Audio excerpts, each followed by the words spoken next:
রাইস্টার ও বীর। চিন্টু। রাইস্টারের পরিবার সকাল পর্যন্ত ঘুমাচ্ছিল। হঠাৎ রাইস্টারের কাছে মিলিটারি থেকে একটি ফোন আসে। ফোন রিসিভ করার জন্য তিনি বিছানা থেকে উঠে নিচে নেমে আসেন। রাইস্টার সেনাবাহিনীতে কর্মরত ছিলেন। ফোনে তাকে জানানো হয় যে তাকে এখনই ডিউটিতে হাজিরা দিতে হবে। খবরটি শুনে রাইস্টার তড়িঘড়ি করে চিন্টু এবং চিন্টুর মাকে ঘুম থেকে তোলেন। দুজনেই জেগে ওঠে। রাইস্টার তাদের জানান যে আর্মি থেকে জরুরি ফোন এসেছে।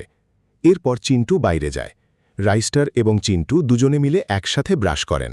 ব্রাশ করার পর রাইস্টার আগে স্নান করে নেন, তারপর চিন্টুকে স্নান করতে পাঠান। স্নান সেরে দুজনেই পোশাক পরিবর্তন করার জন্য ড্রয়ারের দিকে যান। চিন্টু তার স্কুলের ইউনিফর্ম পরে এবং রাইস্টার তার আর্মির ইউনিফর্ম। এরপর তারা চিন্টুর মায়ের কাছে আসেন। মা রাইস্টারকে বলেন, ডিউটিতে যাওয়ার সময় একে স্কুলে নামিয়ে দিও। রাইস্টার রাজি হন। মা তাদের দুজনকে বাই বাই জানান। রাইস্টার তার জিপ নিয়ে ডিউটির উদ্দেশ্যে রওনা হন এবং সাথে চিন্টুকে স্কুলের জন্য নিয়ে নেন। রাইস্টার যখন জিপ চালিয়ে রাস্তা দিয়ে যাচ্ছিলেন, ঠিক তখনই সামনে থেকে হোয়াইট 444 একটি জিপ নিয়ে এসে তাদের থামায়। সে রাইস্টারের সামনে এসে উদ্ধতভাবে জিজ্ঞেস করে, কে তুমি, আর গান নিয়ে কেন দাঁড়িয়ে আছো? চিন্টু চুপি চুপি জিপ থেকে নেমে দেখে যে হোয়াইট 444 রাইস্টারের দিকে বন্দুক তাক করে আছে। হোয়াইট 444 রাইস্টারকে ধমক দিয়ে বলে, চল আমার সাথে। সে রাইস্টারকে বন্দি করে গাড়িতে বসিয়ে সেখান থেকে চলে যায়। সাহসী চিন্টু সারা রাস্তা সেই জিপটির পিছু নেয়। পিছু নিতে নিতে সে হোয়াইট 444-এর এক নির্জন আস্তানায় পৌঁছে যায় এবং আড়াল থেকে সব দেখতে থাকে।